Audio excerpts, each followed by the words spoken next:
You are about to receive messages that may be harmful to your mental state. Your sense of reality will be questioned. Your view on things will be altered. You are now part of the meta. The meta controls everything. The meta determines what will and will not happen. You are watching the Meta Show.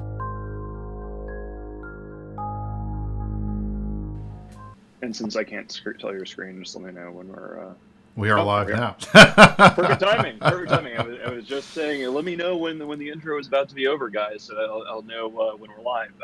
Yeah, guys, welcome to the show. I guess I will do the introduction this episode. I have both myself and Brisk here, as usual, and for the purposes of this episode, as we dive into lawyer land stuff later in the show, we were just joking about how it turns out that we are both actively licensed attorneys in the United States, and I'm in DC. And where is your license? In Virginia. Yeah. Excellent. So yeah, we're not going to get too heavy into the legal theory here, but I want to hand things over to Brisk here. He is going to be taking us through the main topic of the day. We have a very small Null Sec Power Hour that we're going to be getting to later in the show. But the main focus of today's episode is diving into the Hypernet Relay, which is the CCP nationalized and rebooted version of Somer Blink, which was announced last week. And we're going to be diving into what it actually does, what the controversies are about, what we have seen in the history of raffling or gambling related sites in EVE Online prior to this. And then we'll dive into some of the legal questions before we finally, at the very end, get to what Brisk and I think about this whole mess. And we will, of course, be taking questions as well from the cool kids at the 45-minute mark. So yeah, guys, welcome aboard. And I'm delighted to hand things over to Brisk and take us away. What the hell is going on with this thing? All right. Well, today, as you noted, Matani, we're going to talk about our top story, which is the announcement of this new feature, the Hypernet Relay.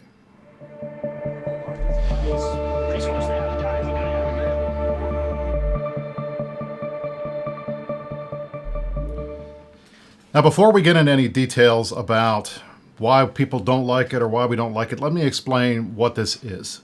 So on Wednesday of last week, right before Thanksgiving, CCP announced that they had created a new feature that was going to be added to the game in December. It's called the Hypernet Relay. Now, essentially what they have created is an in-game, in the client raffle system similar to what had existed in third-party applications in the past. So essentially what this does is it allows players to create a raffle using what they're going to sell, these items called hyperlink cores. Basically a seller who has an item that he wants to raffle off. He moves it to a station, not a player citadel, it has to be a NPC station.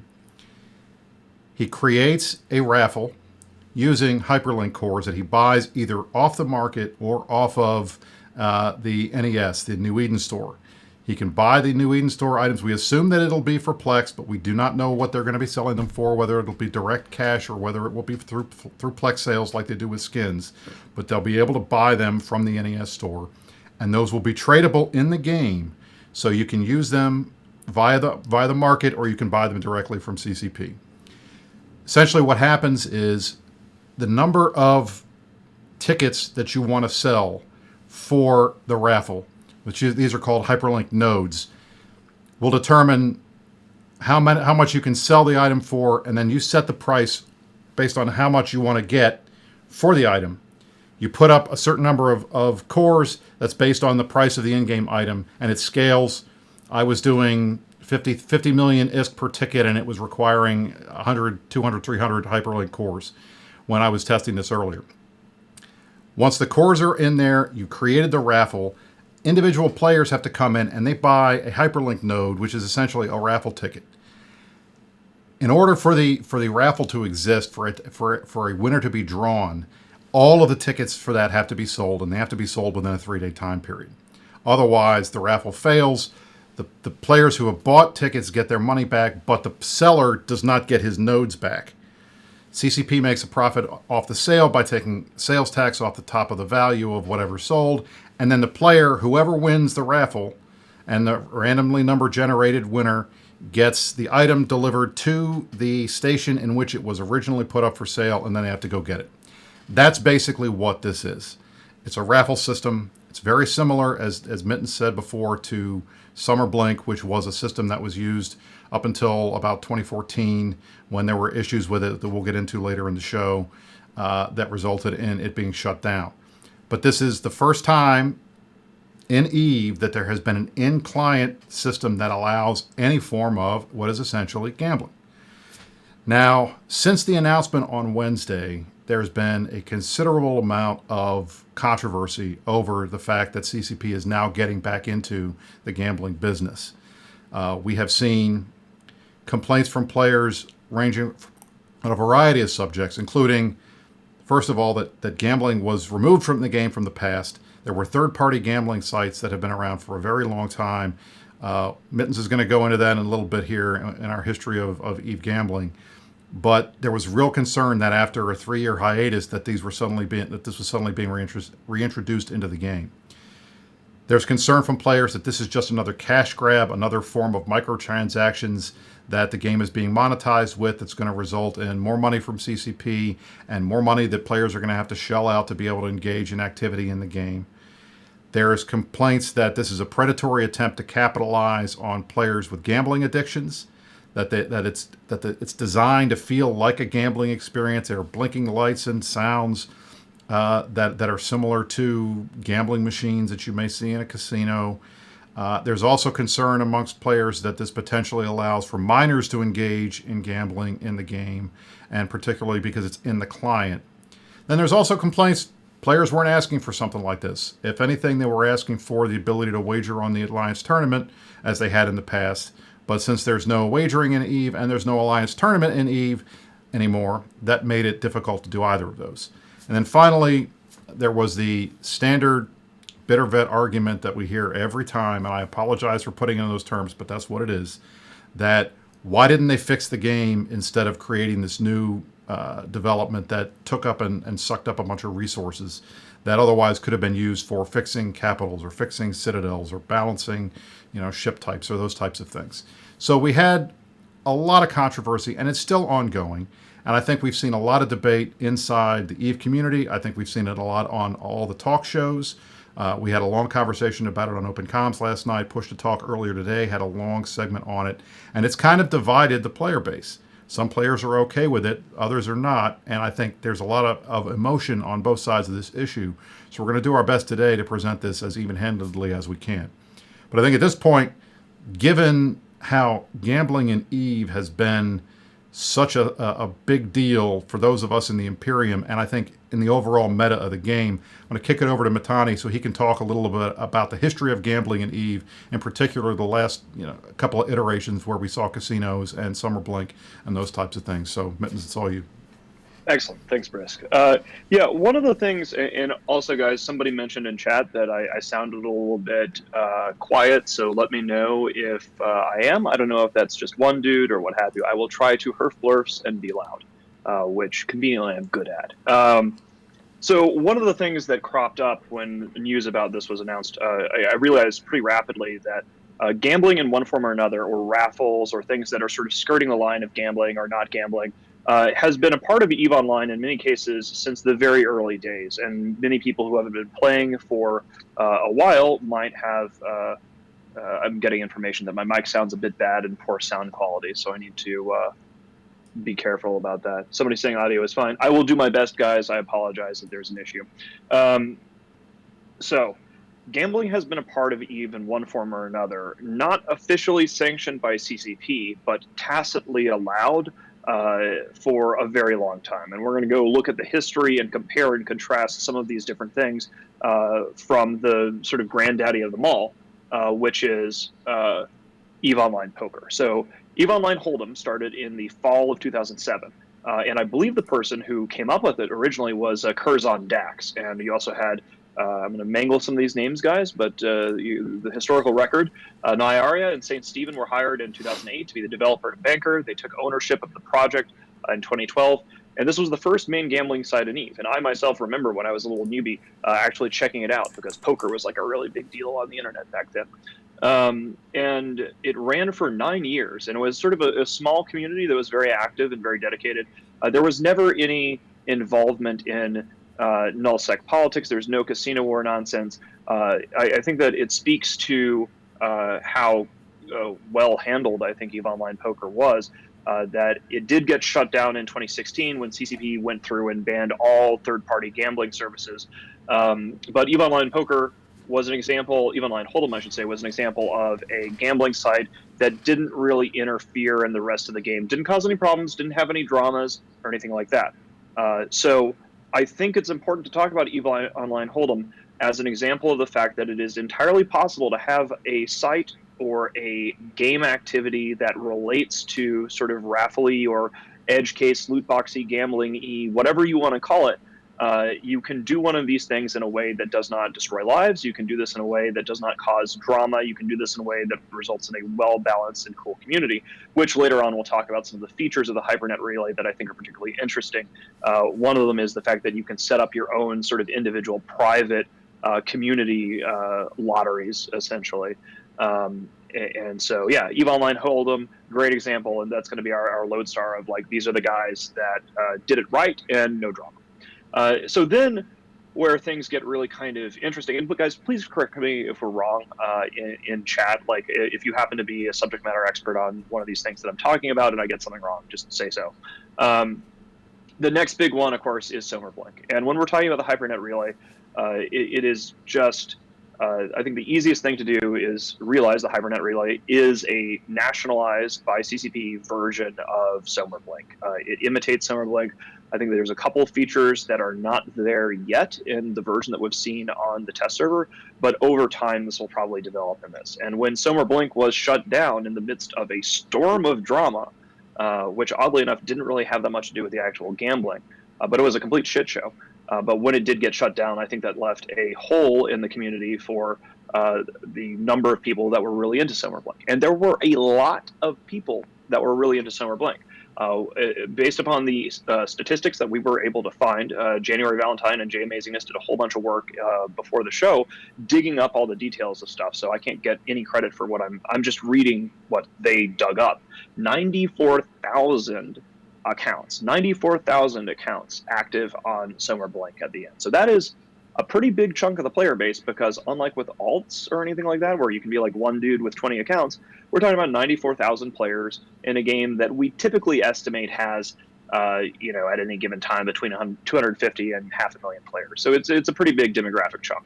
And they were churning through 1.2 trillion ISKs they had deposited at the end. And over the course of it, this is just an insane number, but 1.848 quadrillion ISK run.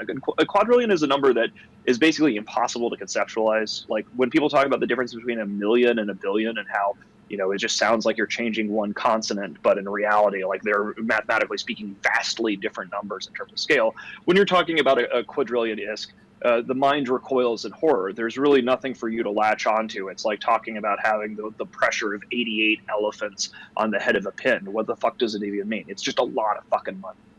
Okay, so it's a big deal. And then there was a big pile of drama about this when, actually, I'm not sure whether I want to get into this in the timeline until later when the Sommerblink thing gets shut down. So 2010, Somerset Mom creates Sommerblink. It's taken off. It's going well. It's got this whole lottery thing as essentially the model for the Hypernet Relay. Fast forward a little bit. In 2012, iwantisk.com is started by a gentleman named Ep4. And also, Brisk, if you could do me a favor and drop the Falcon post about Sommerblink in the chat for people to see, and I'll get to that in a minute. Thank you. So in 2012, iWantISK is founded by a guy named Ep4, who is affiliated with Space Monkeys Alliance. And this starts sort of the precursor for what will later become the Casino Wars. In 2014, to sort of compete with iWantISK, we in the Imperium actually started the Evening Games Club. We shut it off about 6 months later. It didn't really work out as well as iWantISK, which was much more popular. But when we're talking about ethics and morals and things involving gambling addiction and stuff like that, I want to make it very clear that, kind of like when Goonswarm started adopting sentry drone doctrines in order to force change and make CCP do something about something that we thought was abusive and shitty, we started our own casino. And we made money off of it because we were saying, hey, like we think this is crap. We don't think that players should be doing this. But if players are doing this, the only way that we're going to be able to fight against it is to get into the game ourselves. So 2014, the Imperium starts Evening Games Club.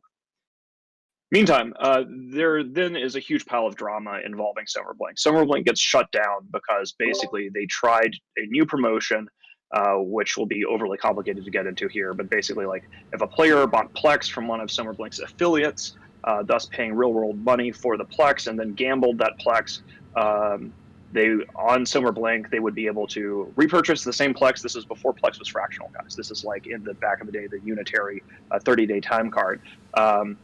There was this bundled purchasing loop thing where basically Summerblink could harvest affiliate money by selling Plex and getting people to gamble there.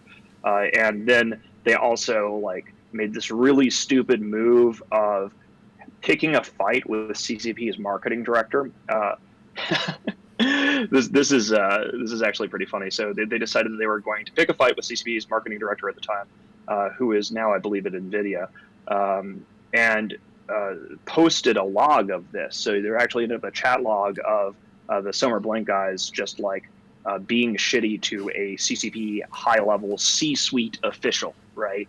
Like this is it kind of like don't fuck with the Empire, you don't fuck with the C-suite, and it was just a bad look. So really, what ended up Summerblink getting shut down, I personally don't think that CCP wanted to really shut them down. But when Somerset Maugham went after Lisa Bell Cabrera and then posted a log of this, right? Like they could have just quietly said, "Hey guys, don't do this promotion. We think it crosses the line." But he decided he wanted to stand in front of a moving freight train, and that was it for Summerblink in 2014. So, sorry guys, there is a lot going on here. Like one of the reasons why this is such a hot button issue is that there have been iterations of these things that have been born and died and born and died again, and there's a lot here. So now the casino war. One of the reasons why these things are so controversial is that essentially there was a spat within Space Monkeys Alliance. And there was a whole bunch of really depraved non-public drama that I'm not going to get into here. But suffice to say that there was a personal dispute between the leadership of Space Monkeys Alliance and the leadership of the I Want Is crew, which was, again, started by Ep4, part of that crew. And Ep4 decided to hire Tissue to mess with Space Monkeys Alliance in retaliation for this personal dispute. And they used casino money from I Want Is to hire mercenaries. And this was the template for what happened with the casino war. And then things escalated. Essentially, once they had already started hiring mercenaries against Space Monkeys Alliance, they sort of realized, wow, we have a hammer and suddenly everything else in this galaxy looks like a nail. What else can we blow up by hiring mercenaries? Up until this point, all of these casinos, Summerblink never did anything like this. I want to make that very clear. Summerblink, which is what the Hypernet Relay is modeled on, had nothing to do with the kind of like gambling, interfering with null sec politics crap that the people who came after did.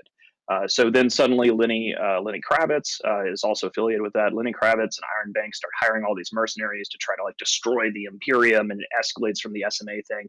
And then we have the casino wars.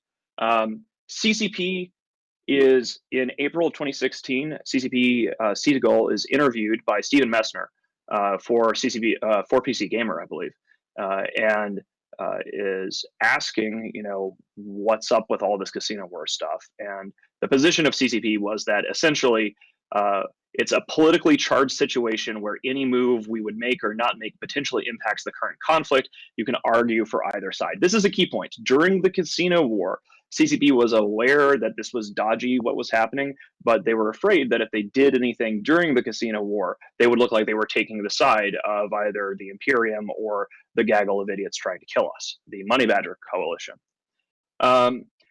So then what happened, of course, is that we win. Well, actually, we lose the casino war. We retreat to Saranen. It's all over. I finally get off my ass and say, shit, I should have just moved us when the game changed and moved down to Delve instead of waiting until we got our asses kicked out of there. High fives all around. Lo and behold, just a couple of months later, just before, I remember this clearly, it was just before Eve Vegas in 2016. And Lenny Kravitz had turned up, and there was all these rock paper shotgun articles about how great and amazing Lenny Kravitz and his crew were because they had destroyed the Imperium. And then so many of those motherfuckers got banned. It turned out once the politics was out of the way and CCP was like, oh hey, what's under this rock? They suddenly was like, I will give a quote here because I think it really sums it up. The third-party service iWantISK has been shut down in the game, and all ISK and assets have been confiscated after extensive and exhaustive investigation that has brought forward compelling evidence of large-scale real money trading. Which then later Iron Bank went on. Ari even confessed to the entire thing. I guess he thought it made him sound cool. Permanent account suspensions have been issued against those involved. The third-party service Eve Casino has been shut down in game, and all ISK and assets have been confiscated after multiple and sustained breaches of our developer license agreement. Permanent account suspensions have been issued against those involved, which are still in effect today. Now, this was the end, sort of the final coda to the go fuck yourself of the casino war, which is, of course, the Imperium survived, we became stronger, and all those motherfuckers that came at us when we were saying during the casino war that these guys had, dark money issues and that there was all this sketchy shit happening. Lo and behold, we were right and we were vindicated, which makes people very angry. But now we have, fast forward to today.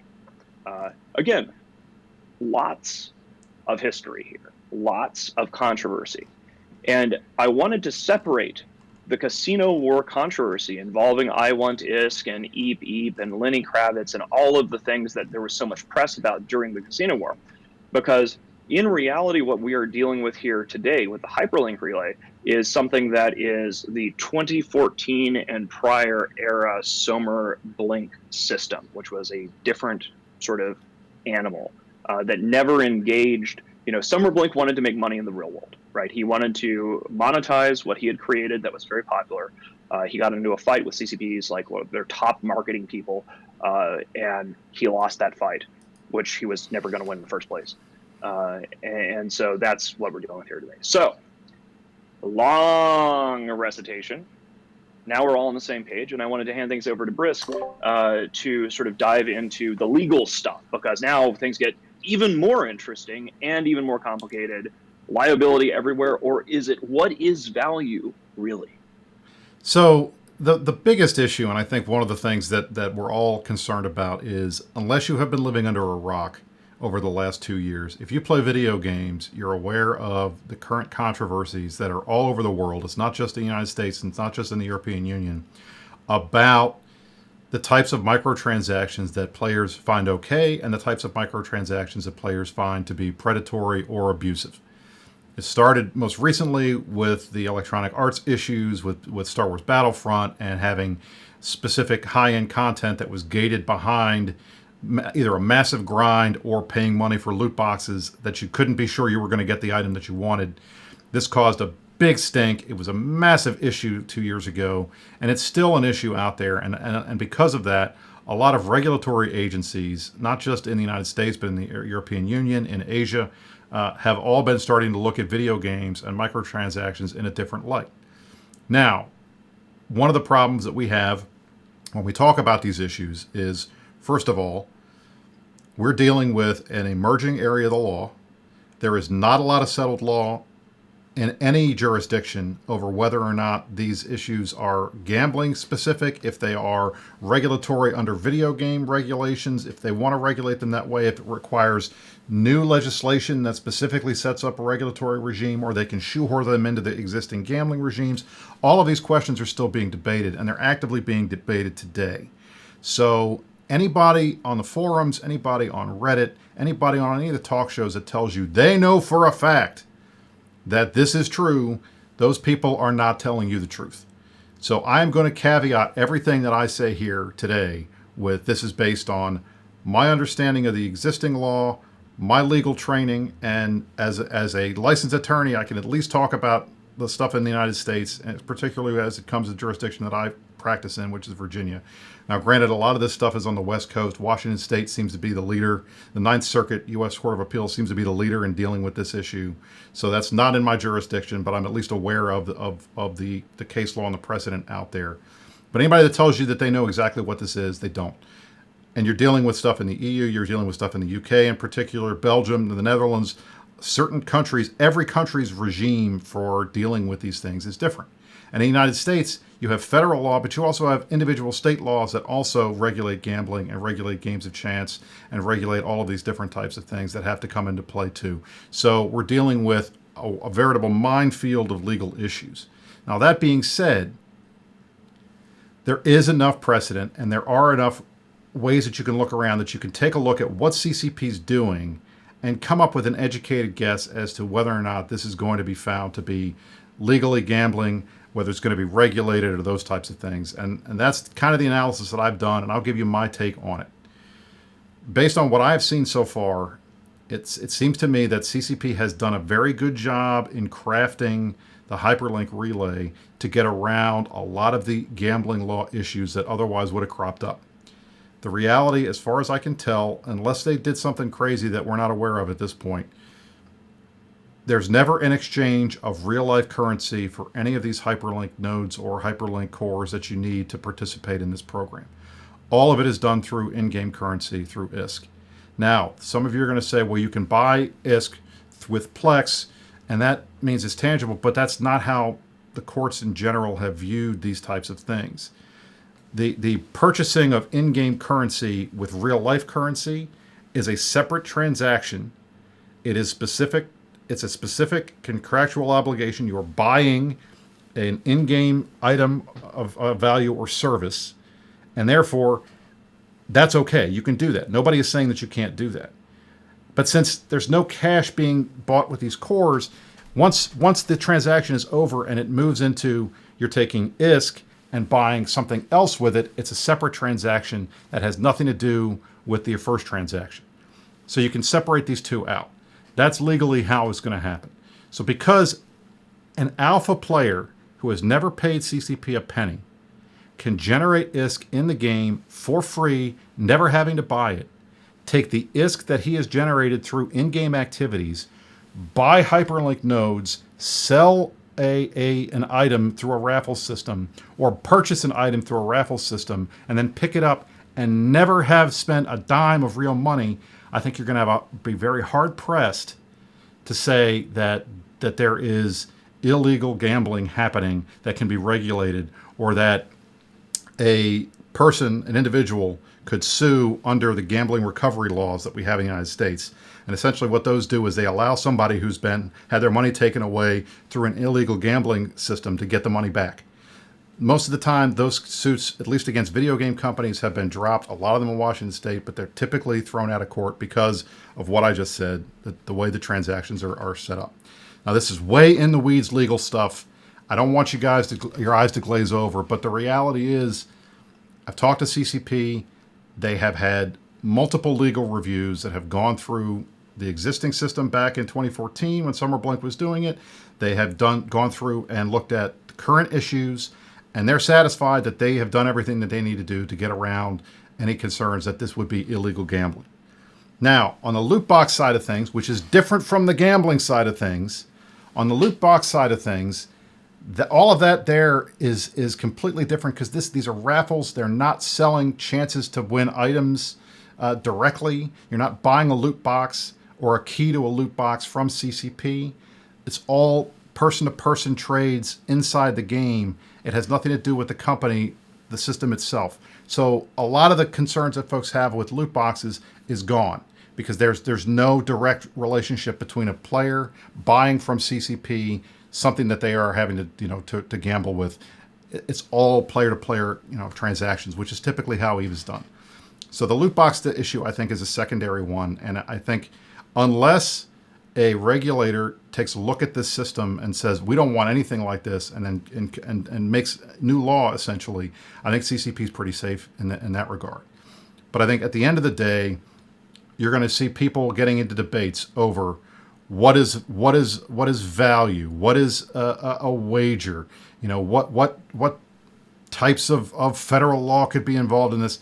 Don't spend too much time getting into the weeds on those types of things because at the end of the day, if in the event that somebody or some regulatory agency decides to come after CCP, then they will have to deal with it. And every other game company that's had this happen, whether it's been Valve, whether it's been EA Blizzard through with Overwatch. Typically what they have done is if a certain jurisdiction doesn't allow this type of thing, they will shut it off for that jurisdiction. So I think in that regard, the legal stuff with the gambling is not that big a deal. And I think it can be resolved. And I think the company has done what they need to do in order to make sure that they have an understanding of what the law is in the various jurisdictions that they operate in and that they're complying with it.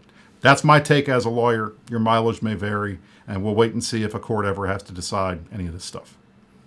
Yeah, one of the things that I want to point out about internet law is that one of the reasons why figuring out what is legal when you're dealing with an international company and an international product is that so many different entities, governments, NGOs, trade federations, God only knows what, actually have an argument for why they have jurisdiction over something that is done on the internet. Like there's a lot of law, like law is slow in general. Law is usually like 20, 30 years behind the curve. We regulate things or regulations are passed or new things go into effect once everybody realized that basically something has gone hellishly wrong and that there needs to be laws about it, right? And you could say that certain countries are a little bit more ahead of the curve in terms of taking the initiative with regulatory regimes. But one of the areas that we have historically seen in the last 150 years of human history or more is that law is particularly slow when it comes to technological revolutions and change. So like we have suddenly an international market, a whole bunch of people are playing an internet spaceship game, and you have legislators and judges in all of these different countries who have no idea. The internet is a bunch of tubes, right? Like it takes a long time for this to actually get to have kind of like an international regulatory consensus. So while what we are talking about here today on the show, most of our analysis is coming from an American attorney perspective, right? Keep in mind that there have been, the UK has started looking into how to regulate online gambling.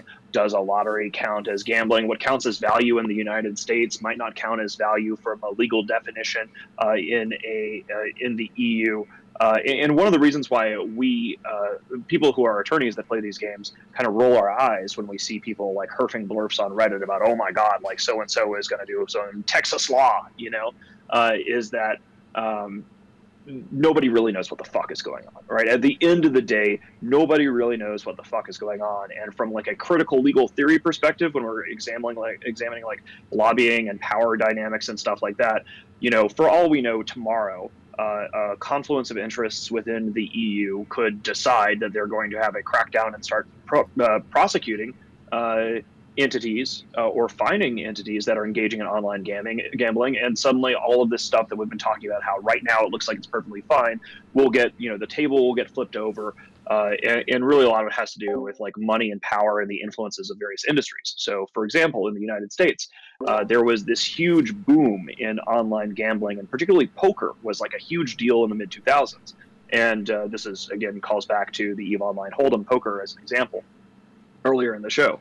And this is like super into the weeds here, and I'm probably going to get this wrong, but my understanding is that there were a number of interests associated with the physical Vegas casinos that got together in order to lobby and get online gambling banned in the United States, essentially because they were afraid that like full tilt poker and cake poker and those kind of entities were competing with the actual casinos. So in many cases, gambling regulations are not necessarily against gambling, regardless of any moral arguments. It's more like market domination strategies and litigation as a tactical thing. So when you then scale that out to look at a worldwide economy in a video game product that is played and gambling that might impact players in every single jurisdiction that EVE Online is played in, the lawyer stuff really becomes a question of who is going to go after CCP to stop it. And the answer is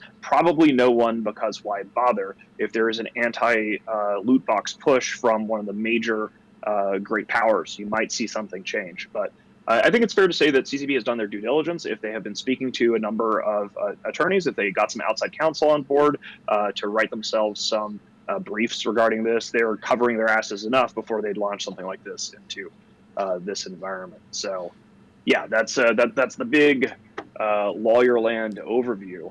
Brisk, what are you thinking, man?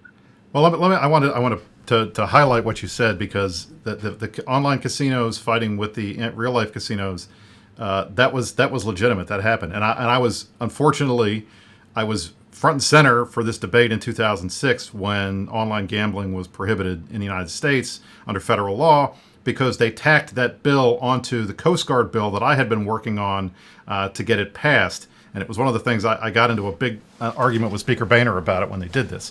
So I was intimately involved in the passage of that legislation, although I was not happy that it was added to the bill, because I was a big gambler. I liked playing online poker. I've been doing that for a while.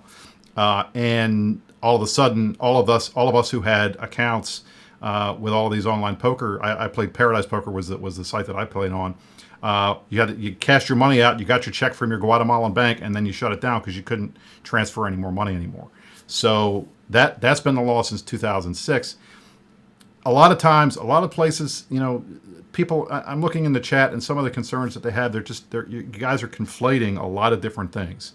A Plex sale for ISK is not the equivalent of buying a casino chip or exchanging cash for a casino chip in a casino.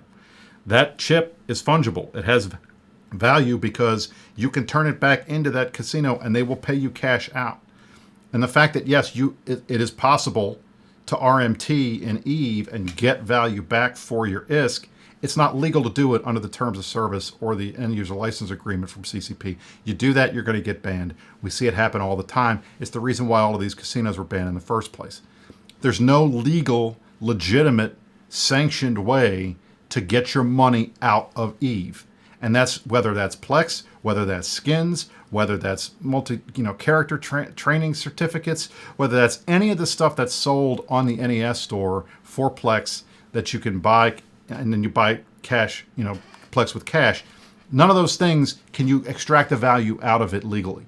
That is a big, big part of this whole equation, and people need to realize that that's the relationship. And just because we say a Titan is worth $800 or $900 because that's the ISK value that you have to buy with real money in order to buy that item in the game, if you can't sell it outside of the game for cash, if you can't transfer it, if you can't, as what we would call in property law, if you can't alienate it, then it doesn't have any actual value. That's why the Mona Lisa is a priceless painting, but people could also make the argument that it's a worthless painting because no one could ever sell it. Everybody knows what it is, and if you have it, they know it's not yours, and you certainly can't make money for it legally. And if you can't make money for it legally, then it's not technically property. So at the end of the day, a lot of these arguments come down to a lot of really arcane stuff, and folks need to take a step back and focus on what really matters here, which is, in my opinion, is this good for the game? Was it a good development tool? Has CCP done what they need to do to make sure that folks that have gambling addictions are protected, that minors don't have access to it? And I'm going to get on my soapbox here and say, yes, I think, frankly, everything that I have seen, all the conversations that I have seen, all the talk that I've had with CCP developers, and I've talked to a number of them that were involved in this specific thing, as well as my time on the CSM, this tells me that I think the Hypernet Relay is going to be, in the end, good for EVE. And here are my reasons. Number one reason, and it should be everybody's number one reason, is that this creates a new revenue stream for EVE Online. We want CCP to make money.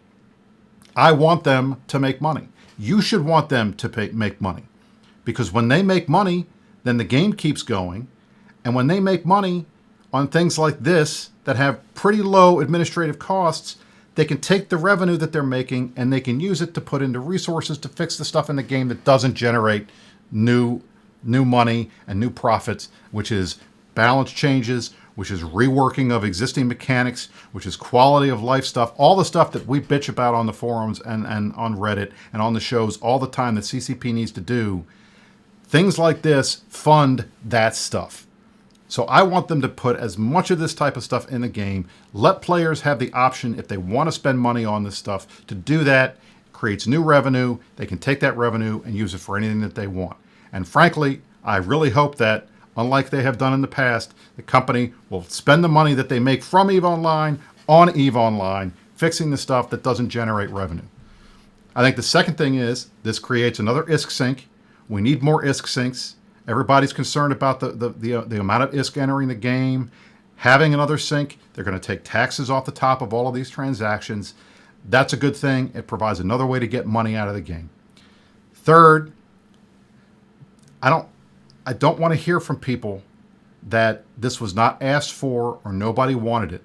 Because if you look, Mitten said the numbers, if you look at the numbers of people and players that participated in Summer Blink over the 4 years that it existed, 4 years, 2010 to 2014, 4 years it was around.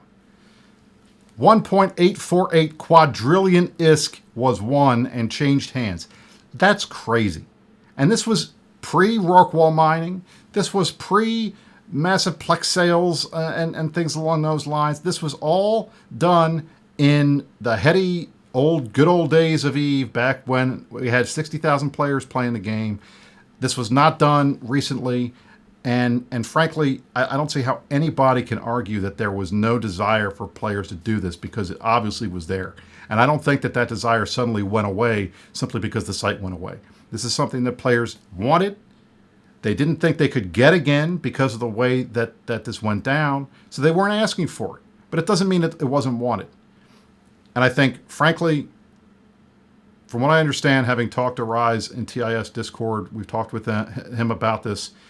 Those who are concerned about gambling addiction, those who are concerned about minors having access, CCP is going to provide a way for players to opt out of the system. If they don't want to see it, if they don't want to be involved, they'll be able to lock it down so that they can't get access to it.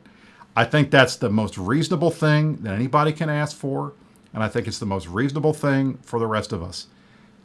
I'm not trying to be a jerk, but let me be bluntly honest. I'm a conservative. I believe in personal responsibility. We are talking about gambling addiction, which has an impact of maybe 1% or 2% of the population at the most. The number of minors playing EVE is relatively low. The EULA already rates the game as being 13 plus. In some jurisdictions, like in Korea, it's because of the fact that there are things in the game that could be arguably gambling, like mutaplasmids. It's already rated 18 plus. And it's got online interactions where you could have all kinds of crazy adult-related stuff happen in the chat or in the game that you're just not, that can't be rated based on the mechanics. It makes no sense to stop development on features that the vast majority of players will take advantage of and will use and not abuse, simply because there is the chance that a small subsection of the population may abuse them. That doesn't make sense to me. That is someone trying to force their personal moral values on everybody else. And what I'd say to folks, if you don't like gambling, if you don't want minors taking advantage of this, if you don't want any of that stuff happening, 1, don't play it. 2, if you have children, and I don't care, if you don't have kids and you're saying you're worried about the kids, I don't want to hear your bullshit, okay? But if you do have kids, make sure they're not gambling. Pay attention to what they're doing online. I watch what my son does in all of the games that he plays all the time. And I'm aware of the games that he plays that have loot boxes and when he wants to spend money on them, and I strictly ration that. He plays Fallout Shelter and buys lunch boxes, which are loot boxes, with his allowance, and I let him do it. But I tell him, look, you're wasting your money, but it's your money and you get to decide how you want to spend it, and that's what he does. That's on the parents. It shouldn't be on CCP. As long as there are safeguards in the game, I think it's okay. And then, frankly, bottom line, this is new content. It's going to create people sitting in the client, doing something new. They're not on a third-party software outside of the game. They're in the game client, which means they're much more likely to hit the undock button at some point and create content for the rest of us. So I think in the end, I can only view this as something that's good. Mittens, what's your take? Oh man, I have a few things here. So I'm altering my notes slightly because I'm about to herf a shitload of blurfs. So before we get into that, I want to thank everybody. Again, this is sort of an experiment with a long form show where we're really digging into a deep and important topic and trying to examine all the angles. We haven't had a chance to really do shout outs for subscribers yet, so we want to do that before the show ends. I want to thank everybody who has subscribed to the show.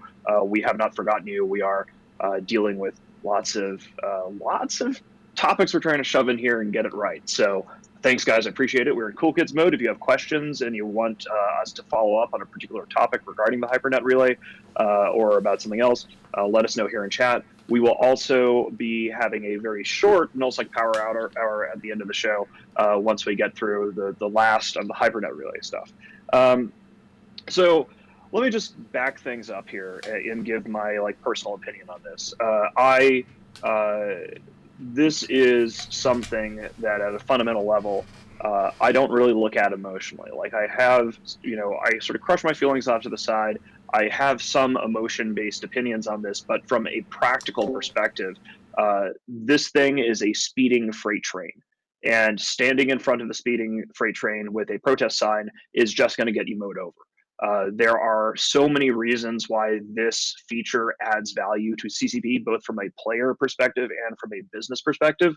And the fact that we know that CCP has done their due diligence in some capacity from a legal perspective, and that this has presumably been in the works for a long time, indicates that, however we feel about it doesn't matter. This thing is happening. Now, why and what is actually good about it, and why do I have, why am I willing to say it's a speeding freight train and I don't mind it that much? Well, first of all, the economy desperately needs ISK sinks, and it also needs something to take the slack out of Plex. And this thing, if it takes off, which I think it will, because we know Somer Blink had 94,000 users, which is a huge proportion of the EVE Online player base, is proven to be interested in a feature, has a 4-year-long track record of using this feature, and it was on a third-party site. Having CCP essentially nationalize Somer Blink and reintroduce it takes a lot of the moral hazard arguments and puts them on CCP's plate. So all of the arguments you want to make regarding gambling addiction or taking care for the kids or whatever, CCP has essentially jumped on the grenade with their lawyers and assumed liability for this. They are the ones who are going to be handling this, and then if things go awry, they will have to deal with the liability. It's their problem now, essentially. One of the biggest reasons, so I like the fact that there's an ISK sync. I like the fact that there's going to take some slack out of the Plex market. Now, we do hope that EVE Online's population is going to continue to grow, especially with new features coming in and the Koreans coming in. And but in an environment where the game has been sort of stagnating for a while, it's especially critical to have new ISK sinks and ways to sort of take some Plex out of the economy, because the last thing that we want to do is have sort of a deflationary crash in the game. So from the perspective of it making the company money, providing a new ISK sync, providing a little bit of stabilization to boost the Plex market a bit, all of these things are reasons why this is just going to happen, and our feelings about it don't matter. Now, having addressed the fact that my feelings about this don't matter, what are my feelings? The thing about this, from my perspective, of having started a casino to compete with I Want Disc and eventually shuttering it, going through the casino war, is, from my perspective, the biggest issues that we faced from an imbalance in the video game part of EVE Online have been resolved by CCP doing this. So essentially, when players are in charge of gambling sites, there is an unattackable, uncounterable source of income that can then be diverted anywhere. The way EVE works normally, the way EVE is supposed to work, is you play a video game about spaceships. Spaceships produce money, space money, and then spaceships are blown up, and that requires space money and things like that. In the case of a casino, one of the reasons why the casino war was so illegitimate is not just the dark money, not just all the RMT that was uncovered, the fact that all of those people were guilty and got banned, and that everyone who was ever defending them in any capacity were proven to be hypocrites, liars, and losers. I haven't actually been just obnoxiously controversial in a while, so I kind of wanted to just get that in there, make sure wake people up a bit. But with CCP running a Blink equivalent, none of that is possible. They cannot divert ISK to fund a war. There is no risk of malfeasance. There's no risk of RMT. This is now CCP's baby, and they have to raise it right. And if they don't raise it right, they're going to be the ones who are in trouble. And it's not really the player base's problem at this juncture. So let me go through here. The other thing, it's odd because it's something that I haven't seen people talk about that much, but it was in the dev blog, and I found it to be a surprisingly persuasive argument. I was watching Jintan's video about the Hypernet Relay, which I highly recommend, guys. Jintan did a great video A lot of my thoughts were refined from sitting around on my couch late at night watching this thing. Um, and he, actually read the dev log out loud, and they talk about speeding up trade volume. And I was like, whoa, wait a second. Why is this argument compelling to me? Essentially, there are a lot of very expensive goods that are high profile, luxury goods, alliance tournament ships, abyssal mods, a lot of these things, rare and unique ships that are so expensive that a lot of times they're just collecting dust in a hangar. The only people that can actually purchase these high value goods, space Ferraris basically, are people who are so wealthy that they don't really fly those ships around anymore. And so one of the things that was great about Summer Blink and very interesting is that it allowed people who did not have 100 billion ISK to get a chance through a raffle of potentially getting an alliance tournament ship. So these things were sexy when you'd see a big, like, build your own loot box kind of thing on Summer Blink with an alliance tournament ship or some other rare thing. People would talk about it, they get all excited, and then you would just get to see these things that have been collecting dust. Get some volume, get some trade going on, get some of them in space so they can be blown up and turned into kill mails. Let the PV, because here's the thing, guys, the dudes who really want to fly and kill, like, they're really dedicated, like, solo PvP, like low sec dudes who would, like, probably be able to tear shit up with an alliance tournament ship. They're dirt poor. There is no universe, by and large, in which the guys that are going to put the most use behind, like, an alliance tournament ship are going to get 110 plus billion ISK necessary to buy one, unless they have a patron or they happen to get into low sec PvP or whatever after they spent some time building up a vast stockpile of riches. And so I think there's actually a really compelling argument to be made that these high value, very rare, exciting, cool goods within EVE Online have been collecting dust because there hasn't been an in-game mechanic to allow people to attempt a fractional buy-in for these extremely expensive goods. So yeah, I mean, it's like a meat raffle in Wisconsin, but for alliance tournament ships. And so that's basically it. Like, I think it's happening anyway. I think it's good for the business. I think it's good for the economy in terms of ISK sinks and in terms of Plex stabilization. I think it's going to result in more sexy things going out. And whether I feel it's good or bad, it's CCP's problem. It's CCP's lawyers' problem. And it's happening regardless, so we might as well get the fuck on board, because this is not a hill worth dying on. It's happening, and if you want to get splattered by the freight train, great. Final point, one of the desperate ironies of this entire thing is that many of the people who have been herfing the most blurfs on Reddit, talking about how bad this is and think of the children, care for kids, were some of the same motherfuckers that were so happy to cheer on the casinos during the casino war. They loved the casinos during the casino war, and now CCP is doing Summer Blink and they're saying it's bad. Really, the only sort of moral or ethical standards that some of these people ascribe to is it good or bad for Goonswarm? And, well, there you go. In this case, this thing has no real impact on Goonswarm one way or the other, and now they care for the kids. So, mocking their hypocrisy aside, that's my stance on it. It's a pragmatic reality. It seems like a good system, good plan, and that's my little rant about it. And I think in the end, like you said, bottom line is CCP is implementing this. We'll see if the players take to it. I get the feeling they will. History as a guide tells me that players like this kind of thing. So we'll see how it turns out, and maybe in a couple months we'll revisit this and see if all the stuff we were concerned about actually materialized, or if in the end this became a new revenue stream for CCP. We'll find out. All right, that being said, we have about 3 minutes left in the show, which means this NullSec Power Hour is now the NullSec Power Minutes. But here we go.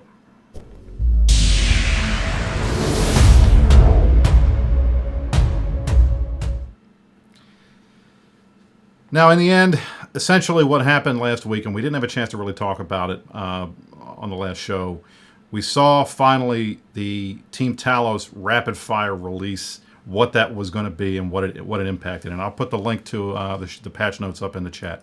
In terms of the meta for those of us in NullSec, I think the biggest changes that we're going to see, we saw were there was a Munin nerf. Essentially, the maximum velocity of the Munin was reduced, the sig radius was increased, and the bonus that the ship hull received to medium projectile turret optimal range was decreased, because these were very fast, very long range ships that were very versatile, and this makes them slightly less versatile. But the reality is this nerf is not a huge nerf. And I don't think it was that big a deal. And I don't think you're going to start seeing people switching over from Munins to Eagles. But I think the Munin is a little less OP than it was before. I'm just glad to say that we didn't bother like changing it. Like we might find that the Munin didn't. Like there's some debate about this in certain circles, but I'm just glad that we didn't bother like reactively changing our doctrines in response to this patch. So it's wait and see. But yeah, it didn't seem to be nearly the catastrophe to the Munin that we thought it was going to be. The other thing that I think was out there that was pretty considerable was the Angel Cartel nerf to warp speed bonus and warp acceleration. I've heard lots of people say, "Oh my God, this is the end of the Dramiel. Nobody's ever going to fly it anymore." I don't think that's the case. I mean, the reality was when they increased warp speeds for all of the ships in the game, I think Angels, because they have the warp speed bonus, got an inordinate buff. And I think when you had Cinnaballs that were warping as fast as assault frigates, which is crazy, Macarials were moving real quick again, and they were back. And we've been taking Macarials out again. Just today, Init took out a fleet because they're fast and they're good fast response battleships. Those types of things, I think dialing that back a little bit is okay, and it wasn't as big a nerf as it could have been. The big point of the rapid fire change was the buff to autocannons. Medium autocannons had their rate of fire attribute increased, and their fall-off attribute was also increased. Whether or not this has suddenly resurrected autocannons as a thing again, I don't know. That just autocannons in general have not been part of the meta for a while. Reality is, if you can put artillery on it, you're going to put artillery on it. It's going to hit farther. If you can put blasters on it, you put blasters on it because it'll hit harder closer in. Autocannons were kind of the middle jack of all, nothing good type mechanic, and I don't think this was that big a deal, but we'll see how this plays out. And then finally, they nerfed the assault damage control module by 10%. That I think is going to have a slight impact, but in the end, ADCs on heavy assault cruisers and on assault frigates, pretty badass mechanic. They make these ships very survivable. They increase the EHP temporarily to the point that they can survive a lot of alpha damage coming in. I think that was probably a good change. I don't know if it's going to have a huge impact on the meta. So overall, rapid fire, okay, great. We had a lot of little balance changes, but nothing spectacular. Nothing that I think is going to upset any of the existing metas. You may see some changes on the fringe, but I don't think Null Sec is going to suddenly start, throwing away their Munins or throwing away their Dramiels because they're not as good as they used to be. Yeah, I think that's fair. We're going to go ahead and end here today. We actually have an entire segment that we're going to put off for next week, I believe, about piercing the corporate veil. I think that we have dived a lot into profit and what it means for CCP and how we want CCP to make money. And we're going to dive into some of that next week. But for now, I want to thank everybody for coming and hopefully enjoying us as we herf all of the blurfs. And I think I really do enjoy sort of diving into like the legal metagame and what's really going on and how this shit really works. Because you just see so many controversies over and over again on Reddit where somebody's talking about like fucking Texas law, and you're just, it's kind of like how lawyers can't really watch like Law and Order without going, "Oh my God, get the fuck back behind the podium! What are you doing? The judge would kill you!" Ow, it's a challenge. So I want to thank everybody for coming. I appreciate all of our cool kids, of course. Thank you for subscribing. We looked for the list of people who subscribed this time around, and apparently it got devoured by the system. So if you subscribed and this is your first time subscribing to the show, please feel free to like put an X in chat, and I can give you a little shout out here at the very end. I've been instructed by January Valentine, one of our fantastic producers, that if I dive into the dashboard in Twitch, if I'm logged in appropriately, if I look in the right place, I will possibly be able to find a list. But as we all know, things have to be mittens proofed. And if I actually try to do that, I will probably accidentally delete our entire Twitch channel. So Red Thoughts, Evil Revenger, thank you guys. Anybody else has subbed? Miss Rubal, thank you very much. You are all cool kids, and I appreciate your contribution to my Dutch Barge Fund, which I don't have yet.